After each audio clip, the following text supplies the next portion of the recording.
everyone. When I was a kid way back in the early 1970s, my mom overheard me one day tell the neighbor girl that she wasn't allowed to play with my trucks in the sandbox because, as I explained to her, she was a girl and these toys were for boys. Wow, did I catch hell for that? Holy cats. I was told point blank that I needed to share my toys with everyone. Everyone. No exceptions ever.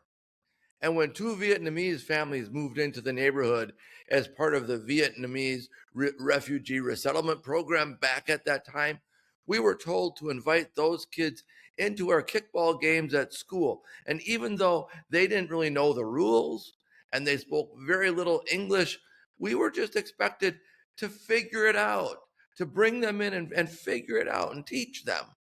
We were taught to live by a code of diversity, equity, and inclusion long before anyone ever heard of those words. We just called it being Christian. That's what we called it. Now, we weren't allowed to tease other kids about their weight or their freckles or their speech impediments. And heck, I was surprised to learn that I had a pronounced lisp at the time and I had to go to speech therapy. I had no idea because no one ever said anything to me about it. We were taught to treat everyone with respect, treat everyone with dignity, not because it was politically correct or because my community, my neighborhood, or my family was somehow woke, but because it's the way Christian people act toward one another.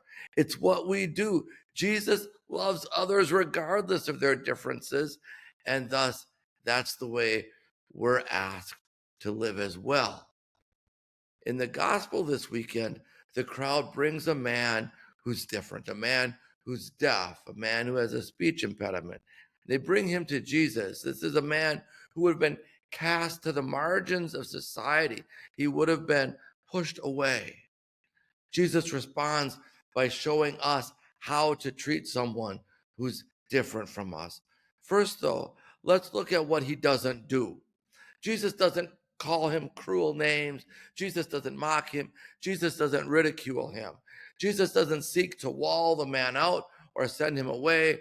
Jesus doesn't give him a quiz to find out what his politics are or his religion is or how he feels about the issues of the day. He doesn't qualify him in any way, and he certainly doesn't attack him on social media. No, here's what Jesus does. Jesus takes the man and steps away from the crowd, giving him his exclusive, personal, undivided attention. And then he reaches out with compassion. He reaches out and he touches him in his brokenness. And in that act of acceptance, that act of love, the man is healed. We say it's a miracle, and maybe it is a miracle, but I think Jesus might just say that's how love works. That's just how love works. When we reach across our differences, when we touch hearts with compassion, healing happens. That's how healing happens between relationships, in our world, within ourselves. I imagine there are people, even good Christian people, whatever that means, who would dismiss the great commandment to love your neighbor as yourself because by today's standards, they would say it's too woke.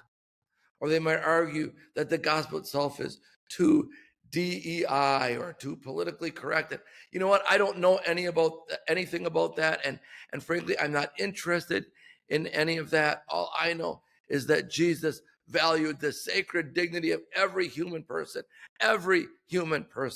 especially the least among us, those on the margins. He broke himself open. He poured himself out for all people, not just those who looked like him or talked like him, or thought like him, worshiped like him, but all people, all of them. And in doing so, he told us to do the same, to break ourselves open and pour ourselves out for all God's people in memory of him. May Christ's example of universal love rain down upon you.